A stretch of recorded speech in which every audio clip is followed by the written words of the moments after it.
Friends, PSC ടിപ്സിൻ്റെ പുതിയൊരു വീഡിയോയിലേക്ക് എല്ലാവർക്കും സ്വാഗതം. അപ്പോൾ ഡിസംബറിൽ വരാനിരിക്കുന്ന 10th പ്രിലിമിനറിക്ക് വേണ്ടിയിട്ടുള്ള 50 ഡേ ടൈം ടേബിളാണ് നമ്മൾ ചെയ്തുകൊണ്ടിരിക്കുന്നത്. ഇന്ന് 37ാമത്തെ ദിവസമാണ്. അപ്പോൾ നമ്മൾ ഇന്ന് എടുക്കാൻ പോകുന്നത് ഇന്ത്യ ഭൂമിശാസ്ത്രത്തിലുള്ള ഗതാഗത വാർത്താവിനിമയ മേഖലയിലെ പുരോഗതി എന്ന് പറയുന്ന ടോപ്പിക്കാണ്. അപ്പോൾ കുറച്ച് ടോപ്പിക്സൊക്കെ നമ്മൾ അതിൽ കവർ ചെയ്തിട്ടുണ്ട്. ഇനി വ്യവസായങ്ങൾ എന്നുള്ള ഭാഗം മാത്രമേ നമുക്ക് ഇന്ത്യൻ ഭൂമിശാസ്ത്രത്തിൽ എടുക്കാനായിട്ടുള്ളൂ. അതുകൂടാതെ നമ്മൾ കുറേ ടോപ്പിക്കുകൾ കവർ ചെയ്തിട്ടുണ്ട്. അതിൻ്റെയൊക്കെ പ്ലേലിസ്റ്റിൻ്റെ ലിങ്ക് ഡിസ്ക്രിപ്ഷനിൽ കൊടുക്കാം. ഇതിൻ്റെ എല്ലാം PDF നോട്ടുകൾ ടെലഗ്രാം ഗ്രൂപ്പിൽ അപ്ലോഡ് ചെയ്യുന്നുണ്ട്. അപ്പോൾ ടെലഗ്രാമിൻ്റെ ലിങ്കും ഡിസ്ക്രിപ്ഷനിൽ കൊടുക്കുന്നുണ്ട്. താല്പര്യമുള്ളവർ ജോയിൻ ചെയ്യാം. അപ്പോൾ ഇനി ഒരു 2 ആഴ്ച മിനിമം ഒരു 2 ആഴ്ച കൂടി ഉള്ളൂ നമുക്ക്.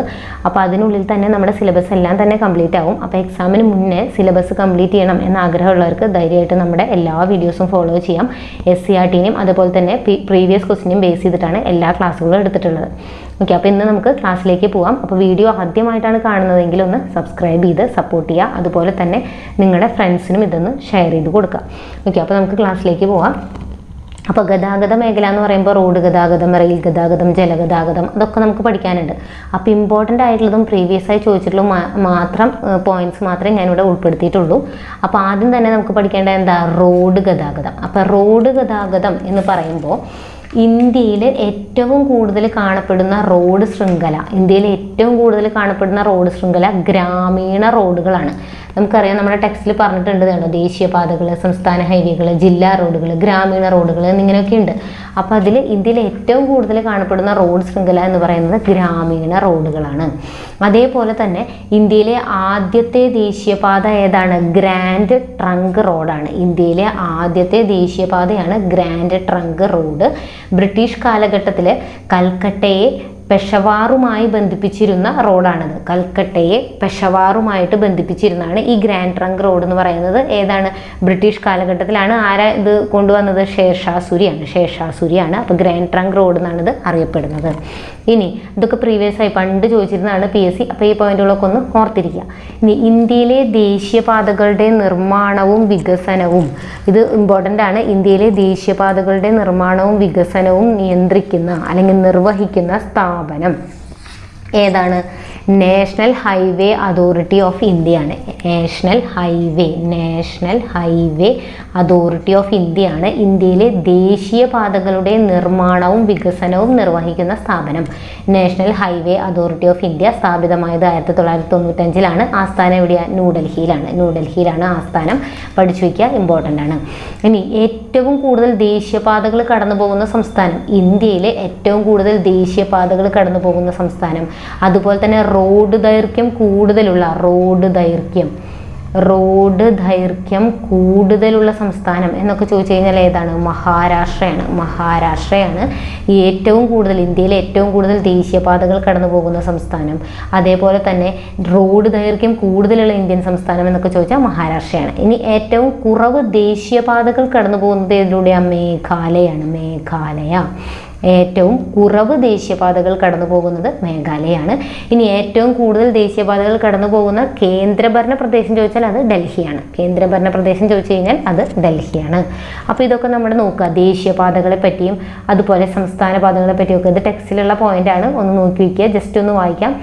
രാജ്യത്തെ വിവിധ സംസ്ഥാന തലസ്ഥാനങ്ങൾ, പ്രധാന നഗരങ്ങൾ, തുറമുഖങ്ങൾ തുടങ്ങിയ കേന്ദ്രങ്ങളെ ബന്ധിപ്പിക്കുന്ന പ്രധാന റോഡുകളാണ് ദേശീയപാതകൾ. സംസ്ഥാന തലസ്ഥാനങ്ങൾ, പ്രധാന നഗരങ്ങൾ, തുറമുഖങ്ങൾ എന്നിവയെ ബന്ധിപ്പിക്കുന്നത്. ഇതിൻ്റെ നിർവഹണ ചുമതല ആർക്കാണ്? കേന്ദ്ര സർക്കാരിനാണ്. ഇമ്പോർട്ടൻ്റ് ആണ്, കേന്ദ്ര സർക്കാരിനാണ്.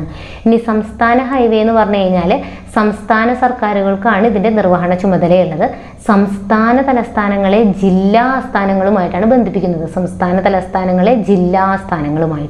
ഇനി ജില്ലാ റോഡുകളാണെങ്കിലോ ജില്ലാ പഞ്ചായത്തുകളാണ് ഇതിനെ പരിപാലിക്കുന്നത്. ജില്ലാ ആസ്ഥാനങ്ങളെ ജില്ലയിലെ പ്രധാന കേന്ദ്രങ്ങളുമായിട്ട് ബന്ധിപ്പിക്കുന്ന റോഡുകളാണ്. ജില്ലാ ആസ്ഥാനങ്ങളെ ജില്ലയിലെ പ്രധാന കേന്ദ്രങ്ങളുമായിട്ട് ബന്ധിപ്പിക്കുന്നു. ഇനി ഗ്രാമീണ റോഡുകൾ എന്ന് പറഞ്ഞാൽ തദ്ദേശ സ്വയംഭരണ സ്ഥാപനങ്ങളാണ് ഇതിൻ്റെ നിർമ്മാണവും പരിപാലനവും ഒക്കെ നടത്തുന്നത്. ഇനി ഗ്രാമങ്ങളിലെ ആഭ്യന്തര സഞ്ചാരം ഉറപ്പാക്കുന്ന റോഡുകളാണ് ഗ്രാമീണ റോഡുകൾ. ഇന്ത്യയിൽ ആകെ റോഡ് ദൈർഘ്യത്തിൻ്റെ 80% ഗ്രാമീണ റോഡുകളാണ്. എല്ലാം ഇമ്പോർട്ടൻ്റ് പോയിന്റ് ആണ്. അപ്പോൾ എല്ലാം ഒന്ന് നോട്ട് ചെയ്ത് വയ്ക്കുക. അതിൻ്റെ നിർവഹണ ചുമതല ആർക്കാണെന്നും ഇത് എന്തിനൊക്കെ തമ്മിലാണ് ബന്ധിപ്പിക്കുന്നതെന്നുള്ള ആ പോയിന്റുകൾ ജസ്റ്റ് ഒന്ന് നോട്ട് ചെയ്യാം. ഇനി മുഴുവൻ ഗ്രാമങ്ങളെയും റോഡ് മുഖാന്തരം ബന്ധിപ്പിച്ച ഇന്ത്യൻ സംസ്ഥാനമാണ് കേരളം.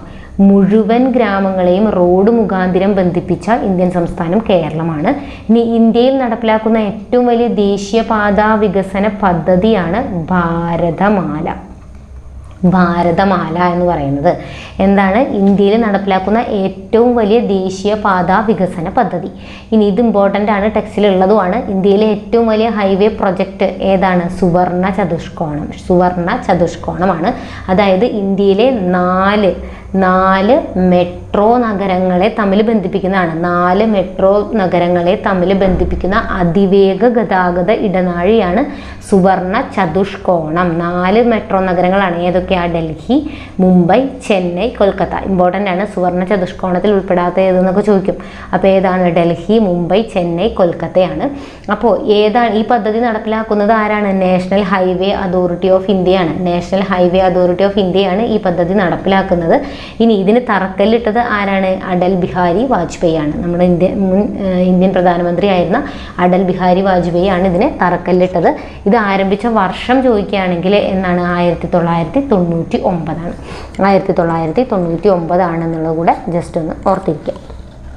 ഇനി പൊതുഗതാഗതത്തിനായിട്ട് റോപ്പ് വേ സംവിധാനം നിലവിൽ വരുന്ന നഗരം. പൊതുഗതാഗതത്തിനായിട്ട് റോപ്പ് വേ സംവിധാനം നിലവിൽ വരുന്നത് എവിടെയാണ്? വാരണാസിയിലാണ്. ഇനി ഇന്ത്യയിലെ ഏറ്റവും നീളം കൂടിയ റോഡ് തുരങ്കമാണ് ചെനാനി നാശ്രി തുരങ്കം. എവിടെയാണിത്? ജമ്മു കാശ്മീരിലാണ്. ജമ്മു കാശ്മീരിലെ ചെനാനി നാശ്രി തുരങ്കമാണ്. ഇനി സമുദ്രനിരപ്പിൽ നിന്ന് 10,000 അടിക്ക് മുകളിലുള്ള ലോകത്തിലെ ഏറ്റവും നീളം കൂടിയ ഹൈവേ ടണൽ. സമുദ്രനിരപ്പിൽ നിന്ന് 10,000 അടിക്ക് മുകളിലുള്ള ലോകത്തിലെ ഏറ്റവും നീളം കൂടിയ ഹൈവേ ടണലാണ് അടൽ ടണൽ. ഇത് ഇമ്പോർട്ടൻ്റ് ആണ്, അടൽ ടണൽ. അപ്പോൾ ഇതിൽ ഈ പറഞ്ഞ പോയിന്റിൽ ഇതൊന്നും പ്രീവിയസ് ആയിട്ട് അങ്ങനെ ചോദിച്ചിട്ടില്ല. ഇത് നിങ്ങൾ നോട്ട് ചെയ്ത് വെക്കുക. സമുദ്രനിരപ്പിൽ നിന്ന് 10,000 അടിക്ക് മുകളിലുള്ള ലോകത്തിലെ ഏറ്റവും നീളം കൂടിയ ഹൈവേ ടണലാണ് അടൽ ടണൽ എന്ന് പറയുന്നത്. അപ്പോൾ ഇത് തമ്മിൽ ബന്ധിപ്പിക്കുന്നത് എന്തിനെയാണ്? മണാലിയിലെ ലഹോൾ സ്പിതി താഴ്വരയുമായിട്ടാണ്. മണാലിയെ ലഹോൾ സ്പിതി താഴ്വരയുമായിട്ടാണിത് ബന്ധിപ്പിക്കുന്നത്. ഉദ്ഘാടനം ചെയ്തത് ആരാ? നരേന്ദ്രമോദിയാണ്. അത്രയും ഓർത്തിരിക്കാം. ഇനി നമുക്ക് ജലഗതാഗതമാണ് പറയാനുള്ളത്. അപ്പോൾ ജലഗതാഗതം എന്ന് പറഞ്ഞാൽ ഏറ്റവും ചെലവ് കുറഞ്ഞ ഗതാഗതമാണ് എന്ത്? ജലഗതാഗതം. അത് തന്നെ പ്രീവിയസ് ആയി ചോദിച്ചിട്ടുള്ളതാണ്, ഏറ്റവും ചെലവ് കുറഞ്ഞ ഗതാഗതം. പിന്നെ ഇതൊക്കെ പ്രീവിയസ് ആയി ചോദിച്ചിട്ടുണ്ട്. ഉൾനാടൻ ജലഗതാഗത അതോറിറ്റിയുടെ ആസ്ഥാനം ചോദിച്ചിട്ടുള്ളതാണ് നോയിഡയാണ്. ഏത് വർഷമാണ് സ്ഥാപിതമായത്? 1986 ഉൾനാടൻ ജലഗതാഗത അതോറിറ്റി 1986 നോയിഡയാണ് ആസ്ഥാനം. ഇനി കേന്ദ്ര ഉൾനാടൻ ജലഗതാഗത കോർപ്പറേഷന്റെ ആസ്ഥാനം എവിടെയാണ്? കൊൽക്കത്തയാണ്. കേന്ദ്ര ഉൾനാടൻ ജലഗതാഗത കോർപ്പറേഷന്റെ ആസ്ഥാനം കൊൽക്കത്തയാണ്. ദേശീയ ഉൾനാടൻ ജലഗതാഗത ഇൻസ്റ്റിറ്റ്യൂട്ട് എവിടെയാണ്? പാട്നയിലാണ്. ഇനി ഒരു ദേശീയ ജലഗതാഗത നിയമം എന്നാണ് വന്നത്? 2016. 2016. ഓക്കെ. അപ്പോൾ അതായത് ഈ ജലഗതാഗതം 2 തരത്തിലുണ്ട്. ഉൾനാടൻ ജലഗതാഗതം ഉണ്ട്, ജലപാതകളുണ്ട്, സമുദ്ര ജലപാതകളുണ്ട്. അപ്പോൾ ഇവിടെ നമ്മൾ പറയുന്നത് ഉൾനാടൻ ജലഗതാഗത അതോറിറ്റിയുടെ ആസ്ഥാനം വളരെ ഇമ്പോർട്ടൻ്റ് ആണ്. എവിടെയാണ്? നോയിഡയാണ്. 1986. കേന്ദ്ര ഉൾനാടൻ ജലഗതാഗത കോർപ്പറേഷൻ്റെ ആസ്ഥാനം കൊൽക്കത്തയാണ്. ദേശീയ ഉൾനാടൻ ജലഗതാഗത ഇൻസ്റ്റിറ്റ്യൂട്ട് പാട്നയാണ്. ദേശീയ ജലഗതാഗത നിയമം നിലവിൽ വന്നതെന്ന 2016 കൂടെ ഓർത്തിരിക്കുക. ഇനി ഇത് പ്രീവിയസ് ക്വസ്റ്റ്യൻ ആണ്. ഇന്ത്യൻ നാവിക അക്കാദമി സ്ഥിതി ചെയ്യുന്നത് ഏഴിമലയിലാണ്. ഏഴിമല എവിടെയാണ്? കണ്ണൂരാണ്. കണ്ണൂരിലെ ഏഴിമലയിലാണ് ഇന്ത്യൻ നാവിക അക്കാദമി. ദക്ഷിണ നാവിക കമാൻഡ് എവിടെയാണ്? കൊച്ചിയിലാണ്. ദക്ഷിണ നാവിക കമാൻഡിൻ്റെ ആസ്ഥാനം കൊച്ചിയാണ്. ഇതും കൂടെ ഓർത്തിരിക്കുക.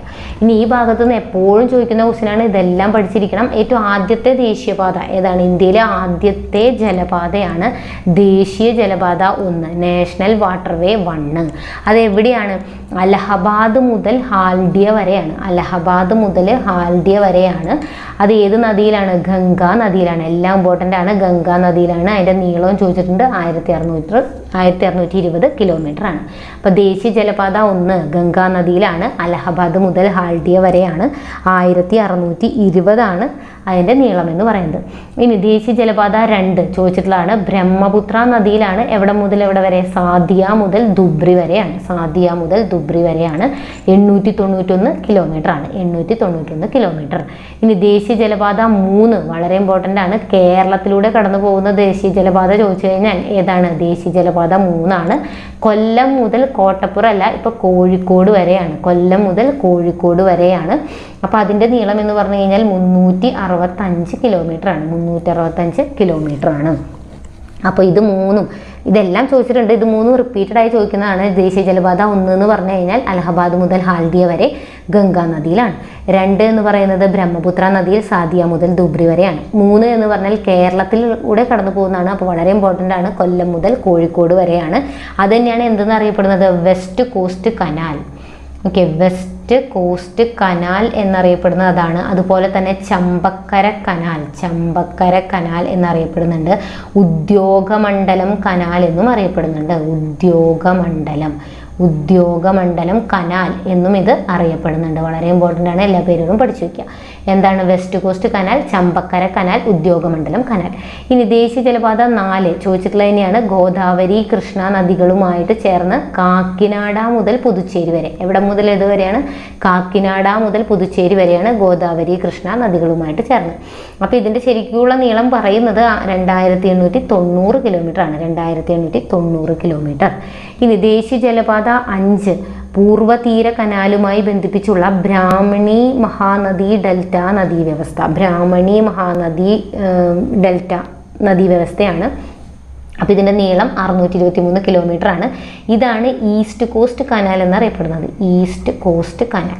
നേരത്തെ നമ്മൾ വെസ്റ്റ് കോസ്റ്റ് കണ്ടു. ഇത് ഈസ്റ്റ് കോസ്റ്റ് കനാൽ എന്നാണ് അറിയപ്പെടുന്നത്. ഏത് നദിയെ? ബ്രാഹ്മണി മഹാനദി നദി ഡെൽറ്റ. അതിൻ്റെ നീളവും പഠിച്ചിരിക്കുക. ഇത് ടെക്സ്റ്റിലും കൂടി ഉള്ളതാണ്. വളരെ ഇമ്പോർട്ടൻ്റ് ആണ്. എല്ലാം പഠിച്ചു വയ്ക്കുക. ഓക്കെ, ഇനി ഇന്ത്യയിലെ ആദ്യത്തെ വാട്ടർ മെട്രോ ഏതാണ്? കൊച്ചിയാണ്. ഇന്ത്യയിലെ ആദ്യത്തെ വാട്ടർ മെട്രോ എന്ന് പറയുന്നത് കൊച്ചിയാണ്. ഇന്ത്യയിലെ മേജർ തുറമുഖങ്ങൾ എത്രയാണ്? 13. അപ്പോൾ ഈ ഭാഗത്തുനിന്നും പണ്ടൊക്കെ PSC ചോദിക്കാറുണ്ട്. അപ്പോൾ അതും കൂടെ നമ്മൾ പഠിച്ചു വയ്ക്കുക തുറമുഖങ്ങളുടെ പറ്റിയിട്ട്. അപ്പോൾ മേജർ തുറമുഖങ്ങൾ 13 എണ്ണമാണ്. പിന്നെ മൈനർ തുറമുഖങ്ങളാണ് ബാക്കിയുള്ളത്. അപ്പോൾ ഈ മേജർ തുറമുഖങ്ങളുടെ ഭരണ നിർവഹണം നടത്തുന്നത് ആരാ? കേന്ദ്ര തുറമുഖ വകുപ്പാണ്. കേന്ദ്ര തുറമുഖ വകുപ്പ്. ഇനി മൈനർ തുറമുഖങ്ങളുടെ ആണെങ്കിൽ അതത് സംസ്ഥാനങ്ങളായിരിക്കും. ആരാണ്? അതത് സംസ്ഥാനങ്ങളായിരിക്കും അതിൻ്റെ ഭരണ നിർവഹണം നടത്തുന്നത്. ഇനി ഇന്ത്യയിലെ ഏറ്റവും കൂടുതൽ തുറമുഖങ്ങളുള്ളത് എവിടെയാണ്? മഹാരാഷ്ട്രയിലാണ്. പക്ഷേ ഏറ്റവും കൂടുതൽ മേജർ തുറമുഖങ്ങളുള്ളത് തമിഴ്നാട്ടിലാണ്. ഏറ്റവും കൂടുതൽ തുറമുഖങ്ങൾ മഹാരാഷ്ട്ര, മേജർ തുറമുഖങ്ങൾ പ്രീവിയസ് ക്വസ്റ്റ്യൻ ആണ് തമിഴ്നാട്ടിലാണ്. ഇനി ഇന്ത്യയിലെ തുറമുഖങ്ങളുടെ പ്രവർത്തനങ്ങളെ നിയന്ത്രിക്കുന്നത് ആരാണ്? ഇന്ത്യയിലെ തുറമുഖങ്ങളുടെ പ്രവർത്തനങ്ങളെ നിയന്ത്രിക്കുന്നത് ആരാണ്? പോർട്ട് ട്രസ്റ്റ് ഓഫ് ഇന്ത്യയാണ് സ്ഥാപിതമായത് 1980-ലാണ്. പേര് പഠിച്ചു വയ്ക്കുക. പോർട്ട് ട്രസ്റ്റ് ഓഫ് ഇന്ത്യയാണ് ഇന്ത്യയിലെ തുറമുഖങ്ങളുടെ പ്രവർത്തനങ്ങളെ നിയന്ത്രിക്കുന്ന ഏജൻസി. അപ്പോൾ നമുക്ക് ഈ തുറമുഖങ്ങൾ, മേജർ തുറമുഖങ്ങൾ 13 ഉണ്ടെന്ന് പറഞ്ഞു. അപ്പോൾ അത് എന്താണ്? പശ്ചിമ തീര തുറമുഖങ്ങളും പൂർവ്വ തീര തുറമുഖങ്ങളും. അതായത് കിഴക്ക് ഭാഗത്തുള്ളതും ഇവിടെയുള്ളതുമാണ് ചോദിക്കുന്നത്. ടെക്സ്റ്റിലുള്ളതാണ്. അപ്പോൾ ഇത് നിങ്ങൾ നോക്കി വയ്ക്കുക. പശ്ചിമ തീര തുറമുഖങ്ങൾ ഏതൊക്കെയാണ്? പശ്ചിമ തീരത്ത് കാണപ്പെടുന്നതാണ് കൊച്ചി, ന്യൂ മാംഗ്ലൂർ, മർമഗോവ, ജവഹർലാൽ നെഹ്റു, മുംബൈ, ദീൻദയാൽ. ഈ താഴെ തന്നിട്ടുള്ളതിൽ പശ്ചിമ തീര തുറമുഖങ്ങൾ ഏതൊക്കെ എന്നൊക്കെ ചോദിച്ചിട്ടുള്ളതാണ്. അപ്പോൾ വളരെ ഇമ്പോർട്ടൻ്റ് ആണ്. ഏതൊക്കെയാണ് പശ്ചിമ തീര തുറമുഖങ്ങൾ എന്ന് അറിഞ്ഞിരിക്കണം. അപ്പോൾ ഇത് നിങ്ങൾ മസ്റ്റായിട്ടും പഠിക്കാം. അപ്പോൾ ഈ കൊച്ചി തുറമുഖം ഓരോന്നിനെ പറ്റി നമുക്ക് കുറച്ച് പോയിന്റുകൾ വെച്ച് പഠിക്കാം. കാരണം പ്രീവിയസ് ആയി ചോദിച്ചിട്ടുള്ളത് മാത്രം നമുക്ക് പഠിക്കാം. അപ്പോൾ കൊച്ചി തുറമുഖം എന്ന് പറയുമ്പോൾ കേരളത്തിലെ മേജർ തുറമുഖമാണ്. അതുപോലെ തന്നെ ഇന്ത്യയിലെ ഏറ്റവും വലിയ തടാക തുറമുഖമാണ് ഏതെന്ന് പറയുന്നത്? കൊച്ചി. കേരളത്തിലെ മേജർ തുറമുഖമാണ്. ഇന്ത്യയിലെ ഏറ്റവും വലിയ തടാക തുറമുഖമാണ് എന്തെന്ന് പറയുന്നത്? കൊച്ചി. അപ്പോൾ കൊച്ചി തുറമുഖം നിലവിൽ വന്നത് 1928-ലാണെങ്കിലും മേജർ തുറമുഖമായിട്ട് പ്രഖ്യാപിച്ചത് 1936-ലാണ്. 1936. അറബിക്കടലിൻ്റെ റാണി എന്ന് കൊച്ചി തുറമുഖത്തെ വിശേഷിപ്പിച്ചത് ആരാണ്? അറബിക്കടലിൻ്റെ റാണി. ഇതൊക്കെ പ്രീവിയസ് ക്വസ്റ്റ്യൻ ആണ്. അറബിക്കടലിൻ്റെ റാണി എന്ന് വിശേഷിപ്പിച്ചത് ആരാണെന്ന് ചോദിച്ചിട്ടുണ്ട്. ആരാണ്? RK ഷൺമുഖം ചെട്ടിയാണ്. Shanmukham Chetty, RK Shanmukham Chetty. Okay, important ആണ്. അപ്പോൾ കൊച്ചി തുറമുഖം നിലവിൽ വന്നത് 1928 മേജർ തുറമുഖമായിട്ട് അതിനെ പ്രഖ്യാപിച്ചത് 1936. ഈ തുറമുഖത്തിൻ്റെ ശില്പി, കൊച്ചി തുറമുഖത്തിൻ്റെ ശില്പി ആരാണെന്ന് ചോദിച്ചിട്ടുണ്ട്. ശില്പി ആരാണ്? റോബർട്ട് ബ്രിസ്റ്റോ ആണ്. Robert Bristow. അപ്പോൾ കേരളത്തിലത്തെ മേജർ തുറമുഖമാണ്, ഇന്ത്യയിലെ ഏറ്റവും വലിയ തടാക തുറമുഖമാണ്. ശില്പി റോബർട്ട് ബ്രിസ്റ്റോ ആണ്. അറബിക്കടലിൻ്റെ റാണി എന്ന് കൊച്ചിയെ വിശേഷിപ്പിച്ചത് ഷൺമുഖം ചെട്ടിയാണ്. RK ഷൺമുഖം ചെട്ടി. ഇനി ന്യൂ മാംഗ്ലൂർ എന്ന് പറഞ്ഞാൽ കർണാടകയിലുള്ള ഏക തുറമുഖമാണ്. കർണാടകയിൽ, അപ്പം ഗേറ്റ് വേ ഓഫ് കർണാടക എന്നറിയപ്പെടുന്നതാണ് new Mangalore. Gateway of Karnataka എന്നറിയപ്പെടുന്നത് ആരാണ്? ഈ ന്യൂ മാംഗ്ലൂർ ആണ്. ഇനി മർമഗോവ. മർമഗോവ ഗോവയിലാണ്. ഈ മർമഗോവ എന്തിന് പ്രസിദ്ധമാണ്? ഇരുമ്പയിര് കയറ്റുമതി. ഇരുമ്പയിര് ഇമ്പോർട്ടൻ്റ് ആണ്, ചോദിച്ചിട്ടുള്ളതാണ്. ഇരുമ്പയിര് കയറ്റുമതി. ഇന്ത്യയിൽ ഏറ്റവും കൂടുതൽ ഇരുമ്പയിര് കയറ്റുമതി ചെയ്യുന്ന തുറമുഖമാണ് ഏത്? മർമഗോവ എന്ന് പറയുന്നത്. ഇനി ജവഹർലാൽ നെഹ്റു, നമുക്കറിയാം മഹാരാഷ്ട്രയിലാണ്. ജവഹർലാൽ നെഹ്റു എന്ന് പറയുന്നത് മഹാരാഷ്ട്രയിലാണ്. ഇന്ത്യയിലെ ഏറ്റവും വലിയ കണ്ടെയ്നർ തുറമുഖമാണ്. ഏറ്റവും വലിയ കണ്ടെയ്നർ തുറമുഖം. അതേപോലെ തന്നെ കൃത്രിമ തുറമുഖം, ഏറ്റവും വലിയ കൃത്രിമ തുറമുഖം, കണ്ടെയ്നർ തുറമുഖം എന്നൊക്കെ അറിയപ്പെടുന്നത് ഏതാണ്? ജവഹർലാൽ നെഹ്റു ആണ്. നവശേവ ഇമ്പോർട്ടൻ്റ് ആണ്. നവശേവ എന്നറിയപ്പെടുന്നത്, നവശേവ തുറമുഖം എന്നറിയപ്പെടുന്നത് ഏതാ? ജവഹർലാൽ നെഹ്റു തുറമുഖമാണ്. ഇന്ത്യയിലെ ഏറ്റവും തിരക്ക് കൂടിയ തുറമുഖവുമാണ്. തിരക്ക് കൂടിയ തുറമുഖവുമാണ് ജവഹർലാൽ നെഹ്റു തുറമുഖം എന്ന് പറയുന്നത്. ഓക്കെ, ഇനി മുംബൈ എന്ന് പറഞ്ഞു കഴിഞ്ഞാൽ ഗേറ്റ് വേ ഓഫ് ഇന്ത്യ എന്നറിയപ്പെടുന്നതാണ്. Gateway of India. Okay, gateway of India എന്നറിയപ്പെടുന്ന തുറമുഖമാണ് മുംബൈ തുറമുഖം. ഇന്ത്യയിലെ ഏറ്റവും വലിയ തുറമുഖമാണ്. അതുപോലെ തന്നെ വലിയ പ്രകൃതിദത്ത തുറമുഖവുമാണ്. ഇത് കൃത്രിമം, ഇത് പ്രകൃതിദത്ത തുറമുഖം. അതേപോലെ തന്നെ പരുത്തി തുറമുഖം എന്നും അറിയപ്പെടുന്നു. പരുത്തി തുറമുഖം എന്നും അറിയപ്പെടുന്നത് ഏതാണ്? മുംബൈയാണ്. ദീൻ ദയാൽ എവിടെയാ? കാണ്ട്ലയാണ്. അതായത് കച്ചിലാണ് ഇത് സ്ഥിതി ചെയ്യുന്നത്. ഈ ദീൻ ദയാൽ നിലവിൽ വന്ന വർഷം ചോദിച്ചിട്ടുള്ളതാണ് 1950. അതേപോലെ തന്നെ സ്വതന്ത്ര ഇന്ത്യയിൽ നിർമ്മിച്ചിട്ടുള്ള ആദ്യ തുറമുഖമാണ്. സ്വതന്ത്ര ഇന്ത്യയിൽ നിർമ്മിച്ചിട്ടുള്ള ഫസ്റ്റ് തുറമുഖമാണ് ഈ ദീൻ ദയാൽ എന്ന് പറയുന്നത്. അപ്പോൾ ഇന്ത്യ വിഭജനത്തിൻ്റെ സന്തതി എന്ന് അതുകൊണ്ട് ഇതറിയപ്പെടുന്നു. ഇന്ത്യ വിഭജനത്തിൻ്റെ സന്തതി എന്നറിയപ്പെടുന്ന തുറമുഖമാണ് ഏത്? ദീൻ ദയാൽ തുറമുഖം. അപ്പോൾ പശ്ചിമ തീര തുറമുഖങ്ങളും അതുമായി ബന്ധപ്പെട്ടിട്ടുള്ള കുറച്ച് പോയിന്റ്സും ഇത് നിങ്ങൾ മസ്റ്റായിട്ടും പഠിച്ചിരിക്കേണ്ടതാണ്.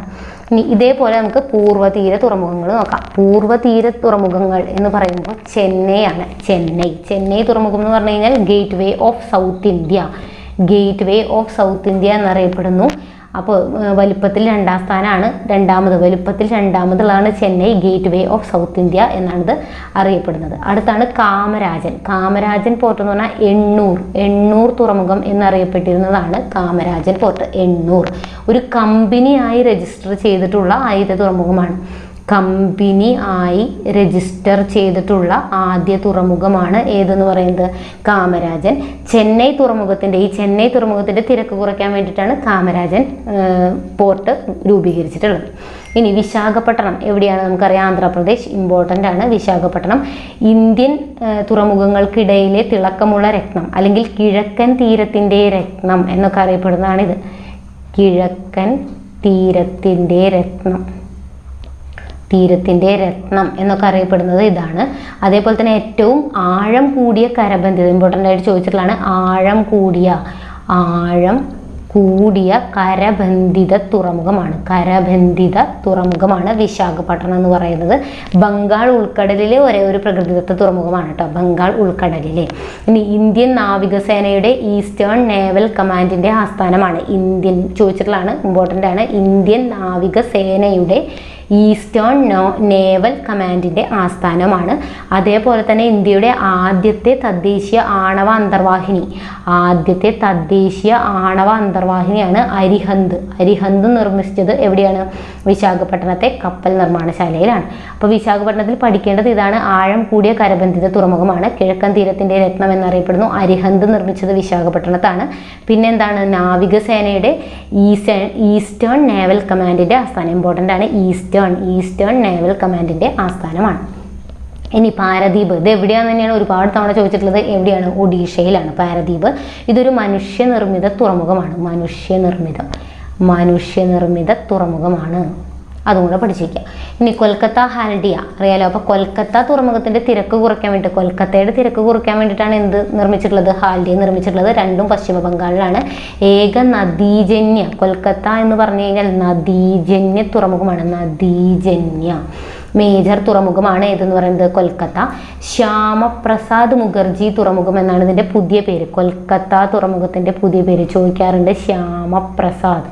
ശ്യാമപ്രസാദ് മുഖർജി തുറമുഖം എന്നാണ് ഇതിപ്പോൾ അറിയപ്പെടുന്നത്. Gateway of eastern India എന്ന് ഇതറിയപ്പെടുന്നു. Gateway of eastern India. അതേപോലെ തന്നെ ഇന്ത്യൻ കോസ്റ്റ് ഗാർഡിൻ്റെ ആസ്ഥാനവുമാണ് കൊൽക്കത്ത. ഏതാ? ഇന്ത്യൻ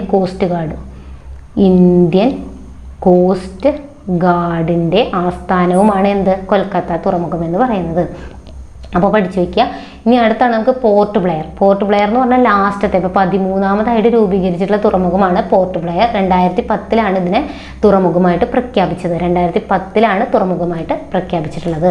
ഇനി VO ചിദംബരം തുറമുഖം എന്ന് പറഞ്ഞാൽ തമിഴ്നാട്ടിലാണ്. തൂത്തുക്കുടി തുറമുഖം അല്ലെങ്കിൽ ട്യൂറ്റിക്കോറിൻ അല്ലെങ്കിൽ തൂത്തുക്കുടി തുറമുഖം എന്നൊക്കെ അറിയപ്പെടുന്ന ഇതാണ്. തൂത്തുക്കുടി അല്ലെങ്കിൽ ട്യൂറ്റിക്കോറിൻ എന്നൊക്കെ അറിയപ്പെടുന്നത്, അതൊക്കെ അതിൻ്റെ പഴയ പേരായിരുന്നു. അതറിയപ്പെടുന്നത് ഏതാണ്? VO ചിദംബരം തുറമുഖമാണ്. ഇനി ഇന്ത്യയുടെ മുത്ത് എന്നറിയപ്പെടുന്ന തുറമുഖമാണ്. ഇന്ത്യയുടെ മുത്ത് എന്നറിയപ്പെടുന്ന തുറമുഖമാണ് എന്ത്? VO ചിദംബരം തുറമുഖം എന്ന് പറയുന്നത്. ഇമ്പോർട്ടൻ്റ് ആണ്, പഠിച്ചു വയ്ക്കുക. ഇനി ഇന്ത്യയിലെ ആദ്യത്തെ സ്വകാര്യ തുറമുഖം, പണ്ട് PSC ചോദിക്കാറുള്ളതാണ്. ഇന്ത്യയിലെ ആദ്യത്തെ സ്വകാര്യ തുറമുഖം ഏതാണ്? പിപ്പവാവാണ്. പിപ്പവാവ് എവിടെയാണ്? ഗുജറാത്തിലാണ്. ഗുജറാത്തിലെ പിപ്പവാവാണ് ഇന്ത്യയിലെ ആദ്യ സ്വകാര്യ തുറമുഖം. എന്നാൽ ഏറ്റവും വലിയത് ഏതാ? മുന്ദ്രയാണ്. അത് എവിടെ തന്നെയാണ്? ഗുജറാത്തിൽ തന്നെയാണ്. മുന്ദ്രയാണ്. സ്വകാര്യ മേഖലയിൽ നിർമ്മിക്കപ്പെട്ട ആഴജല തുറമുഖമാണ് കൃഷ്ണപട്ടണം. നെല്ലൂർ ആന്ധ്രാപ്രദേശിലാണ് സ്ഥിതി ചെയ്യുന്നത്. ആന്ധ്രാപ്രദേശ്. ഇനി മഹാരാഷ്ട്രയിൽ പുതിയതായിട്ട് വരാൻ പോകുന്നതാണ് വാധവൻ തുറമുഖം. അപ്പോൾ വാധവൻ തുറമുഖം എവിടെയാണ് ചോദിച്ചാൽ എവിടെയാ? മഹാരാഷ്ട്രയിലാണ്. ഇനി വിഴിഞ്ഞം അന്താരാഷ്ട്ര തുറമുഖം ഉദ്ഘാടനം ചെയ്തത് 2023 ഒക്ടോബർ 15 അദാനി പോർട്ടിനാണ് ഇതിൻ്റെ നിർമ്മാണ ചുമതല. അപ്പോൾ ഈ തുറമുഖത്തെത്തിയ ആദ്യത്തെ കപ്പലാണ് ചൈനയുടെ ഷെൻഹുവ എന്ന് പറയുന്ന ഷെൻഹുവ 15 എന്ന് പറയുന്ന കപ്പലാണ് ഇവിടെ ആദ്യമായിട്ട് എത്തിയ കപ്പൽ എന്ന് പറയുന്നത്. അദാനി പോർട്ടിനാണ് നിർമ്മാണ ചുമതല. വിഴിഞ്ഞം ഇന്റർനാഷണൽ സീ പോർട്ട് തുറമുഖം എന്നുള്ളതാണ് അതിൻ്റെ ഔദ്യോഗിക നാമം. എന്താണ്? വിഴിഞ്ഞം ഇന്റർനാഷണൽ സീ പോർട്ട് തുറമുഖം. സീ പോർട്ട് അത്രയേ ഉള്ളൂ. എവിടെയാണ്? തിരുവനന്തപുരത്താണ് വിഴിഞ്ഞം ഇന്റർനാഷണൽ സീ പോർട്ട്. ഇനി ഇന്ത്യൻ റെയിൽവേ. ഇനി നമുക്ക് റെയിൽവേയെ പറ്റി പഠിക്കാം. അപ്പോൾ ഇന്ത്യൻ റെയിൽവേ എന്ന് പറഞ്ഞാൽ ഇന്ത്യയിലെ ഏറ്റവും വലിയ പൊതുമേഖലാ സ്ഥാപനമാണ്. ഇമ്പോർട്ടൻ്റ് ആണ്, പ്രീവിയസ് ക്വസ്റ്റ്യൻ ആണ്. ഇന്ത്യയിലെ ഏറ്റവും വലിയ പൊതുമേഖലാ സ്ഥാപനമാണ് ഏത്? Indian railway. ആസ്ഥാനം എവിടെയാണ്? ബറോഡ ഹൗസ് ആണ്. ബറോഡ ഹൗസ് ആണ്. അത് എവിടെയാണ്? ന്യൂഡൽഹിയിലാണ്. ഇതിൻ്റെ ചിഹ്നം എന്താണ്? ചിഹ്നം എന്ന് പറയുന്നത് ഭോലു എന്ന് പറയുന്ന ആനക്കുട്ടിയാണ്. ഭോലു എന്ന ആനക്കുട്ടിയാണ് ഇതിൻ്റെ ചിഹ്നം. ഇനി ആദ്യമായിട്ട് റെയിൽ ഗതാഗതം ആദ്യമായിട്ട് ഇന്ത്യയിൽ റെയിൽ ഗതാഗതം ആരംഭിച്ച വർഷം കുറേ തവണ ചോദിച്ചിട്ടുള്ളതാണ്. 1853 ഏപ്രിൽ 16 1853 ഏപ്രിൽ 16. എവിടം തൊട്ട് എവിടം വരെയാണ്? ബോംബെ മുതൽ താനെ വരെ 34 കിലോമീറ്റർ. ബോംബെ മുതൽ താനെ വരെയാണ്. അപ്പോൾ കേരളത്തിലാണെങ്കിൽ 1861 ബേപ്പൂർ മുതൽ തിരൂർ വരെയാണ്. തിരുവിതാംകൂറിലാണെങ്കിൽ 1904 കൊല്ലം മുതൽ ചെങ്കോട്ട വരെ. അപ്പോൾ ഈ സ്ഥലങ്ങളൊക്കെ പഠിക്കണം, ചോദിച്ചിട്ടുണ്ട്. ബോംബെ മുതൽ താനെ വരെയാണ് ഇന്ത്യയിൽ, കേരളത്തിലെ ബേപ്പൂർ മുതൽ തിരൂർ വരെ, തിരുവിതാംകൂർ ആണെങ്കിൽ കൊല്ലം ചെങ്കോട്ട. ഇനി ഇന്ത്യയിലെ ആദ്യത്തെ മെട്രോ റെയിൽ എവിടെയാണ്? കൊൽക്കത്തയിലാണ് ഇന്ത്യയിലെ ആദ്യത്തെ മെട്രോ റെയിൽ വന്നിട്ടുള്ളത്. മോണോ റെയിൽ ആണെങ്കിൽ മുംബൈയിലാണ് ചോദിച്ചിട്ടുള്ളതാണ്. മോണോ റെയിൽ ആണെങ്കിൽ മുംബൈ. ഇത് രണ്ടും ചോദിച്ചിട്ടുണ്ട്. ഇന്ത്യയിലെ ആദ്യത്തെ മെട്രോ റെയിൽ എവിടെയാണ്? കൊൽക്കത്ത. Monorail Mumbai. ഇനി ഇന്ത്യയിലെ ആദ്യത്തെ റെയിൽവേ സ്റ്റേഷൻ അല്ലെങ്കിൽ തിരക്കേറിയ റെയിൽവേ സ്റ്റേഷൻ എന്നൊക്കെ പറയുന്നത്, ഇന്ത്യയിലെ ആദ്യത്തെ റെയിൽവേ സ്റ്റേഷൻ അല്ലെങ്കിൽ ഇന്ത്യയിലെ തിരക്കേറിയ റെയിൽവേ സ്റ്റേഷൻ ഏതാണ്? Chhatrapati Shivaji terminal. Okay, Chhatrapati Shivaji terminal എവിടെയാണത്? മുംബൈ ബോറിബന്ദറിലാണ് സ്ഥാപിക്കപ്പെട്ടിട്ടുള്ള സ്ഥലം. ഏതാ? മുംബൈ ബോറിബന്ദർ, മഹാരാഷ്ട്രയിലാണ്. ഛത്രപതി ശിവജി ടെർമിനൽ എന്ന് പറയുന്നത് മഹാരാഷ്ട്രയിലാണ്. ഇന്ത്യയിലെ ആദ്യത്തെ റെയിൽവേ സ്റ്റേഷൻ അല്ലെങ്കിൽ തിരക്കേറിയ റെയിൽവേ സ്റ്റേഷൻ. ഇനി ലോകത്തിലെ ഏറ്റവും നീളമേറിയ റെയിൽവേ പ്ലാറ്റ്ഫോം ചോദിച്ചിട്ടാണ്. പ്രീവിയസ് ക്വസ്റ്റ്യൻ ആണ്. എവിടെയാണ്? ഹുബള്ളി റെയിൽവേ സ്റ്റേഷൻ എവിടെയാണ്? കർണാടകയാണ്. ഹുബള്ളി, കർണാടക. പ്രീവിയസ് ക്വസ്റ്റ്യൻ ആണ്. ലോകത്തിലെ ഏറ്റവും നീളമേറിയ റെയിൽവേ പ്ലാറ്റ്ഫോം. കേരളത്തിലെ ഏറ്റവും നീളമേറിയ റെയിൽവേ പ്ലാറ്റ്ഫോം ഏതാണ് ചോദിച്ചിട്ടുണ്ട്? കൊല്ലം ജംഗ്ഷനാണ്. കൊല്ലം. അപ്പോൾ ഇന്ത്യയിലെ ആദ്യത്തെ റെയിൽവേ സ്റ്റേഷൻ, തിരക്കേറിയ റെയിൽവേ സ്റ്റേഷൻ ഛത്രപതി ശിവജിയാണ്. ലോകത്തിലെ ഏറ്റവും നീളമേറിയ റെയിൽവേ പ്ലാറ്റ്ഫോമാണ് ഹുബള്ളി. കേരളത്തിലെ ഏറ്റവും നീളമേറിയ റെയിൽവേ പ്ലാറ്റ്ഫോമാണ് കൊല്ലം. ഇനി മലയാളിയായ ആദ്യത്തെ കേന്ദ്ര റെയിൽവേ മന്ത്രി ചോദിച്ചിട്ടുണ്ട്. ജോൺ മത്തായി. ഓക്കെ, മലയാളിയായ ആദ്യ കേന്ദ്ര റെയിൽവേ മന്ത്രിയാണ് ആര്? ജോൺ മത്തായി എന്ന് പറയുന്നത്. അപ്പോൾ അതും കൂടെ ഓർത്തിരിക്കുക, പ്രീവിയസ് ക്വസ്റ്റ്യൻ ആണ്.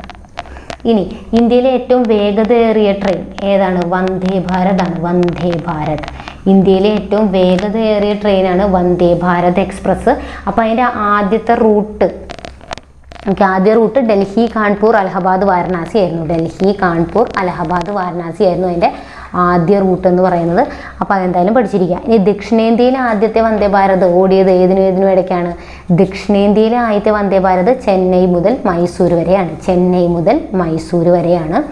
ഇനി ഇന്ത്യക്കും പാകിസ്ഥാനും ഇടയിൽ ഓടുന്നത്, ഇന്ത്യക്കും പാകിസ്ഥാനും ഇടയിൽ ഓടുന്നതാണ് ചോദിച്ചിട്ടുണ്ട്. സഞ്ചോദ എക്സ്പ്രസ് ആണ്. സഞ്ചോദ എക്സ്പ്രസ് ഡൽഹി ലാഹോർ.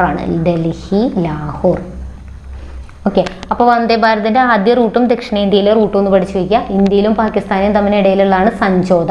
അതുപോലെ ഇന്ത്യക്കും ബംഗ്ലാദേശിനും ഇടയ്ക്കുള്ളത് ഏതാ? മൈത്രി. അപ്പം മൈത്രി എക്സ്പ്രസ് ഏതിനെ ഇടയ്ക്കുള്ളതെന്ന് ചോദിച്ചിട്ടുണ്ട് ഒരുപാട് തവണ. അപ്പോൾ എന്തിനൊക്കെ ബന്ധിപ്പിക്കുന്നത്? കൊൽക്കത്ത ധാക്ക. ഇനി ഇന്ത്യൻ റെയിൽവേയിലെ ആദ്യത്തെ വനിതാ എൻജിൻ ഡ്രൈവർ ആണ് സുരേഖ ശങ്കർ യാദവ്. വനിതാ സ്റ്റേഷൻ മാസ്റ്റർ ആരാ? റിങ്കു സിൻഹ റോയ് ആണ് ഇന്ത്യൻ റെയിൽവേയിലെ ആദ്യത്തെ വനിതാ സ്റ്റേഷൻ മാസ്റ്റർ. ഇന്ത്യൻ റെയിൽവേയിലെ ആദ്യ വനിതാ എൻജിൻ ഡ്രൈവർ ആരാ? സുരേഖയാണ്. ഇന്ത്യയിലെ റെയിൽവേ സോണുകൾ എത്രണ്ണാണുള്ളത്? റെയിൽവേ സോണുകൾ 18 എണ്ണാണുള്ളത്. ഇന്ത്യയിലെ റെയിൽവേ സോണുകൾ പഠിച്ചു വയ്ക്കുക. ഇന്ത്യയിലെ റെയിൽവേ സോണുകൾ 18 എണ്ണാണുള്ളത്. അപ്പോൾ ഇതിൽ പഠിക്കേണ്ടത് എന്താ? ഇന്ത്യക്കും പാകിസ്ഥാനും ഇടയിൽ പഠിക്കണം, വന്ദേ ഭാരതിൻ്റെ റൂട്ട് പഠിക്കണം, ഇന്ത്യക്കും ബംഗ്ലാദേശിനും ഇടയ്ക്ക് പോകുന്നത് പഠിക്കണം. അതേപോലെ തന്നെ ആദ്യത്തെ വനിതാ സ്റ്റേഷൻ, ഇതൊക്കെ പണ്ട് ചോദിച്ചിരുന്നതാണ്. ഈ വനിതാ സ്റ്റേഷൻ മാസ്റ്ററെ പറ്റിയിട്ടൊക്കെ പണ്ട് ചോദിച്ചിരുന്നതാണ്. എന്നാലും അത് ഒന്ന് പഠിച്ചു വയ്ക്കുക. ഓക്കെ, അതായത് ഇന്ത്യയിലെ റെയിൽവേ സോണുകൾ 18 ആണ്. ഇനി കൊങ്കൺ റെയിൽവേ ഒരുപാട് തവണ ചോദിച്ചിട്ടുള്ളതാണ്. കൊങ്കൺ റെയിൽവേ ബന്ധിപ്പിക്കുന്നത് റോഹ, മഹാരാഷ്ട്രയിലെ റോഹയും മാംഗ്ലൂർ, കർണാടകയിലെ മാംഗ്ലൂരിനെയാണ് കൊങ്കൺ റെയിൽവേ എന്ന നിലയിൽ വന്ന 1998. അതിൻ്റെ നീളം ചോദിച്ചിട്ടുള്ളതാണ് 760 കിലോമീറ്റർ. ശില്പി ഇ ശ്രീധരനാണ്. അതിൻ്റെ ആദ്യത്തെ ചെയർമാൻ എന്ന് ചോദിച്ചാലും ഇ ശ്രീധരൻ തന്നെയാണ്. മെട്രോ മാൻ ഓഫ് ഇന്ത്യ എന്നറിയപ്പെടുന്നതും ആര് തന്നെയാണ്? ഇ ശ്രീധരൻ തന്നെയാണ്. മെട്രോ മാൻ ഓഫ് ഇന്ത്യ എന്നറിയപ്പെടുന്നത് ഇ ശ്രീധരനാണ്. ഇനി കൊങ്കൺ റെയിൽവേ നിർമ്മാണവുമായിട്ട് സഹകരിച്ച സംസ്ഥാനങ്ങൾ അല്ലെങ്കിൽ അതിൻ്റെ ഗുണഭോക്താക്കളാക്കിയിട്ടുള്ള സംസ്ഥാനങ്ങൾ ഏതൊക്കെയാണെന്ന് ചോദിച്ചാൽ കേരളം, കർണാടക, ഗോവ, മഹാരാഷ്ട്രയാണ്. കേരളം, കർണാടക, ഗോവ, മഹാരാഷ്ട്രയാണ്. അപ്പോൾ ഇനി അതിൽ കൊങ്കൺ പാത വഴിയുള്ള ട്രെയിനുകളുടെ കൂട്ടിയിടി ഒഴിവാക്കാനായിട്ട് ട്രെയിനുകളുടെ കൂട്ടിയിടി ഒഴിവാക്കാനായിട്ട് ആരംഭിച്ചിട്ടുള്ള പ്രൊജക്റ്റാണ് രക്ഷാ കവച്. ഇനി റോറോ എന്ന് പറഞ്ഞു കഴിഞ്ഞാൽ ചരക്കു നീക്കം സുഗമമാക്കാൻ വേണ്ടിയിട്ടാണ്. ചരക്കു നീക്കം അതായത് റെയിൽവേ ട്രാക്കുകളിലൂടെ ട്രക്കുകൾ വഴി സുഗമമായിട്ട് ചരക്കു നീക്കം ഉറപ്പാക്കുന്നതിന് വേണ്ടിയിട്ടുള്ള കൊങ്കൺ റെയിൽവേയുടെ പദ്ധതിയാണ് റോറോ ട്രെയിൻ. റോറോ എന്ന് വെച്ചാൽ റോൾ ഓൺ റോൾ ഓഫ് എന്നുള്ളതാണ്. അപ്പോൾ റോറോ. അപ്പോൾ ഇതെല്ലാം ഇമ്പോർട്ടൻ്റ് ആണ്. ഇന്ത്യയിലെ റെയിൽവേ സോണുകൾ എത്രയാണ്? 18 എണ്ണം. കൊങ്കൺ റെയിൽവേ വളരെ ഇമ്പോർട്ടൻ്റ് ആണ്. ഒരുപാട് തവണ ചോദിച്ചിട്ടുണ്ട്. 1998 റോഹ മുതൽ മാംഗ്ലൂർ വരെയാണ്. 760 ആണ് അതിൻ്റെ നീളം. മെട്രോമാൻ ഓഫ് ഇന്ത്യ എന്നറിയപ്പെടുന്ന ഈ ശ്രീധരനാണ് ഇതിൻ്റെ ശില്പിയും ആദ്യത്തെ ചെയർമാനും. പിന്നെ ആ സംസ്ഥാനങ്ങളുടെ പേരുകൾ പഠിക്കുക. കൂട്ടിയിടി ഒഴിവാക്കാൻ വേണ്ടിയിട്ടുള്ളതാണ് രക്ഷാ കവച്. ചരക്കു നീക്കം സുഗമമാക്കാൻ വേണ്ടിയിട്ടുള്ളതാണ് roro train. Roll on roll off. Okay. ഇനി ടെക്സ്റ്റിലുള്ള ഈ റെയിൽ ഗേജ് ഒരു തവണ എക്സാമിന് ചോദിച്ചിട്ടുള്ളതാണ്. ഈ റെയിൽ ഗേജിനെ പറ്റിയിട്ട് റെയിൽ ഗേജുകളുടെ നീളവുമായി ബന്ധപ്പെട്ട് ചോദിച്ചിട്ടുണ്ട്. അപ്പോൾ പഠിച്ചു വയ്ക്കുക. ബ്രോഡ് ഗേജ് എന്ന് പറയുന്നത് എത്രയാണെന്നാണ് ചോദിച്ചിട്ടുണ്ടായിരുന്നത്. ബ്രോഡ് ഗേജ് എന്ന് പറഞ്ഞു കഴിഞ്ഞാൽ എത്രയാണ്? 1.676 മീറ്റർ ആണ്. 1.676 മീറ്റർ ആണ് ബ്രോഡ് ഗേജ്. മീറ്റർ ഗേജ് എന്ന് പറഞ്ഞാൽ 1 മീറ്റർ. ആ പേര് തന്നെയുണ്ട്. മീറ്റർ ഗേജ് എന്ന് പറഞ്ഞു കഴിഞ്ഞാൽ എന്താ? 1 മീറ്റർ ആണ്. ഇനി നാരോ ഗേജ് എന്ന് പറഞ്ഞു കഴിഞ്ഞാൽ എന്താ? 0.762 മീറ്റർ അല്ലെങ്കിൽ 0.610 മീറ്റർ. 0.762 metre, 0.610 metre. അത് ജസ്റ്റ് പഠിച്ചു വയ്ക്കുക, ഇമ്പോർട്ടൻ്റ് ആണ്. ഓക്കെ. അപ്പോൾ ഈ ഗേജുകളെ പറ്റിയിട്ട് പഠിക്കാം. ഇനി നമുക്ക് വാർത്താവിനിമയ മേഖലയാണ്. അപ്പോൾ ഇതിലിനി വ്യോമഗതാഗതത്തിൽ നിന്ന് പ്രീവിയസ് ആയി ചോദിച്ചിട്ടുണ്ട്. ബ്ലാക്ക് ബോക്സിൻ്റെ നിറം. വിമാനത്തിൽ ഉപയോഗിക്കുന്ന ബ്ലാക്ക് ബോക്സ് എന്നാണ് അതിൻ്റെ പേരെങ്കിലും അതിൻ്റെ നിറം ഓറഞ്ചാണ്. പ്രീവിയസ് ക്വസ്റ്റ്യൻ ആണ്. ബ്ലാക്ക് ബോക്സിൻ്റെ നിറം എന്താണ്? ഓറഞ്ചാണ്. അപ്പോൾ ആ ഒരു കാര്യം ഒന്ന് ഓർത്തിരിക്കുക. അപ്പോൾ അതൊന്നും അത്രയ്ക്ക് അങ്ങനെ ചോദ്യം വരാറില്ല. അപ്പോൾ നിങ്ങൾ ഇതെന്തായാലും ഒന്ന് നോട്ട് ചെയ്ത് വെക്കുക. ഓക്കെ. ഇനി നമുക്ക് വാർത്താവിനിമയ മേഖല. അപ്പോൾ വാർത്താവിനിമയ മേഖല എന്ന് പറയുമ്പോൾ പ്രീവിയസ് ആയി ചോദിച്ചിട്ടുള്ള ക്വസ്റ്റ്യൻസിനെ മാത്രമേ ഇതിൽ ഉൾപ്പെടുത്തിയിട്ടുള്ളൂ. അപ്പോൾ ഈ പോയിന്റുകളെല്ലാം തന്നെ പഠിക്കുക. വളരെ ഷോർട്ടായിട്ടുള്ള കുറച്ച് പോയിന്റ്സ് മാത്രമേ ഉൾപ്പെടുത്തിയിട്ടുള്ളൂ. അപ്പോൾ ഇന്ത്യയിലെ വാർത്താവിനിമയ മേഖലയുടെ നിയന്ത്രകൻ, ടെലികോം ഇൻഡസ്ട്രിയുടെ നിയന്ത്രകൻ എന്നറിയപ്പെടുന്നത് ഏതാ? ട്രൈ ആണ്. Telecom regulatory authority of India. Telecom regulatory authority of India ആണ്. ന്യൂഡൽഹിയാണ് അതിൻ്റെ ആസ്ഥാനം. 1997 സ്ഥാപിതമായത്. 1997. ഇനി നമുക്ക് എന്താ? തപാൽ വകുപ്പിനെ പറ്റി പഠിക്കാം. ലോക തപാൽ ദിനം എന്നാണ്? October 9. പ്രീവിയസ് ക്വസ്റ്റ്യൻ ആണ്. ദേശീയ തപാൽ ദിനം October 10 October 9 ലോക തപാൽ ദിനവും October 10 ദേശീയ തപാൽ ദിനവുമാണ്. ഇനി ഇന്ത്യയിലെ പോസ്റ്റൽ സോണുകൾ എത്രയാണ്? 9 എണ്ണമാണ്. പോസ്റ്റൽ സർക്കിളുകളാണെങ്കിൽ 23 എണ്ണവുമാണ്. ഇന്ത്യയിലെ പിൻകോഡ് സമ്പ്രദായം നിലവിൽ വരുന്നത് 1972 ഓഗസ്റ്റ് 15 1972 ഓഗസ്റ്റ് 15. ഇനി സുപ്രീം കോടതിയുടെ പിൻകോഡ് പ്രീവിയസ് ക്വസ്റ്റ്യൻ ആണ്. സുപ്രീം കോടതിയുടെ പിൻകോഡ് ഏതാ? 11001 11001 ഓക്കെ. അപ്പോൾ try telecom regulatory authority of India full form പഠിക്കണം. എന്നാണ് 1997 ആസ്ഥാനം ന്യൂഡൽഹി. ഇതെന്താണ്? വാർത്താവിനിമയ മേഖലകളുടെ നിയന്ത്രകൻ, ടെലികോം ഇൻഡസ്ട്രിയുടെ നിയന്ത്രകനാണ്. ഇനി ലോക തപാൽ ദിനം, ദേശീയ തപാൽ ദിനം, പോസ്റ്റൽ സോണുകൾ, പോസ്റ്റൽ സർക്കിള്, പിൻകോഡ് സമ്പ്രദായം നിലവിൽ വന്നത് സുപ്രീം കോടതിയുടെ പിൻകോഡ്. ഇതും പഠിച്ചു വയ്ക്കുക. ഇനി സ്വതന്ത്ര ഇന്ത്യയുടെ തപാൽ സ്റ്റാമ്പ്. അപ്പോൾ ഈ സ്റ്റാമ്പ് പുറത്തിറക്കുന്ന 10ാമത്തെ രാജ്യമാണ് ഇന്ത്യ. അപ്പോൾ സ്വതന്ത്ര ഇന്ത്യയുടെ തപാൽ സ്റ്റാമ്പ് ഏതാ? ജയ് ഹിന്ദാണ്. അപ്പോൾ അതിലുണ്ടായിരുന്ന സിമ്പൽ, അതിലെന്താണ് എഴുതിയിട്ടുണ്ടായിരുന്നത്? 1947 അതിലെന്താ? ജയ് ഹിന്ദ് എന്ന് എഴുതിയിട്ടുണ്ടായിരുന്നു. പിന്നെ നമ്മുടെ ദേശീയ പതാകയുടെ ചിത്രവും അതിലുണ്ടായിരുന്നു. അതായത് ത്രിവർണ്ണ പതാകയുടെ ചിത്രവും അതിലുണ്ടായിരുന്നു. പ്രീവിയസ് ക്വസ്റ്റ്യൻ ആണ്. അപ്പോൾ സ്വതന്ത്ര ഇന്ത്യയുടെ തപാൽ സ്റ്റാമ്പ് എന്ന് പറയുന്നത് ജയ് ഹിന്ദാണ്. അതിലെന്താ? ത്രിവർണ്ണ പതാകയാണ്. അതിലെ സിമ്പല് 1947. ഇനി ഈ കാര്യങ്ങളൊക്കെ പ്രീവിയസ് ചോദിച്ചതാണ്. സ്വതന്ത്ര ഇന്ത്യയുടെ തപാൽ സ്റ്റാമ്പിൽ പ്രത്യക്ഷപ്പെട്ട ആദ്യ ഇന്ത്യക്കാരൻ ആരാ? ഗാന്ധിജിയാണ്. ആദ്യ ഇന്ത്യൻ വനിത ആരാണ്? മീരാഭായി ആണ്. കേരളീയൻ, മലയാളി എന്നൊക്കെ ചോദിച്ചാൽ ആരാണ്? ശ്രീനാരായണ ഗുരുവാണ്. മലയാളി വനിത അൽഫോൺസാമയാണ്. മലയാള കവി ചോദിച്ചു കഴിഞ്ഞാൽ ആരാ? കുമാരനാശാനാണ്. എല്ലാം പ്രീവിയസ് ക്വസ്റ്റ്യൻ ആണ്. ഇന്ത്യയുടെ തപാൽ സ്റ്റാമ്പിൽ പ്രത്യക്ഷപ്പെട്ട ഇന്ത്യക്കാരൻ, ഇന്ത്യൻ വനിത, കേരളീയൻ, മലയാളി വനിത, മലയാള കവി. ഇനി ഇന്ത്യയിലെ ആദ്യത്തെ സൈബർ പോസ്റ്റ് ഓഫീസ് ചെന്നൈയിലാണ്. പ്രീവിയസ് ക്വസ്റ്റ്യൻ ആണ്. ഇന്ത്യയിൽ ആദ്യത്തെ സൈബർ പോസ്റ്റ് ഓഫീസും ഇന്ത്യയിൽ ആദ്യത്തെ പോസ്റ്റ് ഓഫീസ് സേവിങ്സ് ATMഉം തുടങ്ങിയത് ചെന്നൈയിൽ തന്നെയാണ്. ഇന്ത്യയിൽ ആദ്യത്തെ സൈബർ പോസ്റ്റ് ഓഫീസ്, ആദ്യത്തെ പോസ്റ്റ് ഓഫീസ് സേവിങ്സ് ATM ചെന്നൈയിലാണ്. ചെന്നൈ. ഇനി കേരളത്തിൽ ആദ്യമായിട്ട് ATM എവിടെയാണ്? ട്രിവാൻഡ്രത്താണ്. പ്രീവിയസ് ക്വസ്റ്റ്യൻ ആണ് കേട്ടോ. ട്രിവാൻഡ്രത്താണ് കേരളത്തിലെ ആദ്യത്തെ ATM നിലവിൽ വരുന്നത്. സ്പീഡ് പോസ്റ്റ് സംവിധാനം ഇന്ത്യയിൽ നിലവിൽ വരുന്നത് എപ്പോഴാണ്? 1986. പ്രീവിയസ് ക്വസ്റ്റ്യൻ ആണ്. 1986 സ്പീഡ് പോസ്റ്റ് സംവിധാനം ഇന്ത്യയിൽ നിലവിൽ വരുന്നത്. ഇനി ഇന്ത്യയിൽ ആദ്യമായിട്ട് ഇന്റർനെറ്റ് സംവിധാനം ഏത് വർഷമാണ്? പ്രീവിയസ് ക്വസ്റ്റ്യൻ ആണ്. 1995. ഇത് കമ്പ്യൂട്ടറിന്റെ ഭാഗത്തുനിന്നും ചോദിക്കാറുണ്ട്. ഇന്ത്യയിൽ ആദ്യമായിട്ട് ഇന്റർനെറ്റ് സംവിധാനം 1995 ആരാണ് അത് നൽകിയത്? VSNL ആണ്. VSNL, Videsh Sanchar Nigam limited. Videsh Sanchar Nigam limited ആണ്. ഇനി ഇന്ത്യയിലെ ആദ്യത്തെ സ്വകാര്യ ടെലികോം കമ്പനിയാണ് എയർടെൽ. ഇന്ത്യയിലെ ആദ്യത്തെ സ്വകാര്യ ടെലികോം കമ്പനി എയർടെൽ ആണ്. 4G ആദ്യമായി ഇൻട്രൊഡ്യൂസ് ചെയ്തതും ആര് തന്നെയാണ്? എയർടെൽ തന്നെയാണ്. 4G ആദ്യമായിട്ട് ഇൻട്രൊഡ്യൂസ് ചെയ്തതും എയർടെൽ തന്നെയാണ്. ഇനി ഓൾ ഇന്ത്യ റേഡിയോയ്ക്ക് ആകാശവാണി എന്ന പേര് കൊടുത്തത് പ്രീവിയസ് ക്വസ്റ്റ്യൻ ആണ്. ടാഗോർ ആണ്. രവീന്ദ്രനാഥ് ടാഗോർ ആണ് ഓൾ ഇന്ത്യ റേഡിയോയ്ക്ക് ആകാശവാണി എന്ന പേര് കൊടുത്തത്. ഏത് വർഷമാണ്? 1957. 1957 ഇനി ഇന്ത്യയിൽ ആദ്യമായിട്ട് ദൂരദർശൻ സംപ്രേഷണം 1959 സെപ്റ്റംബർ 15. ഈ ഡേറ്റ് അടക്കം എടുത്ത് പ്രീവിയസ് ക്വസ്റ്റ്യൻ ആണ്.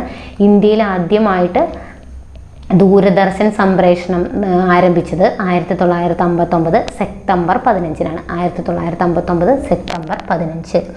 ഇനി ഫോർത്ത് എസ്റ്റേറ്റ് എന്നറിയപ്പെടുന്നത് എന്താ? ഫോർത്ത് എസ്റ്റേറ്റ് എന്നറിയപ്പെടുന്നതാണ് പത്രങ്ങൾ.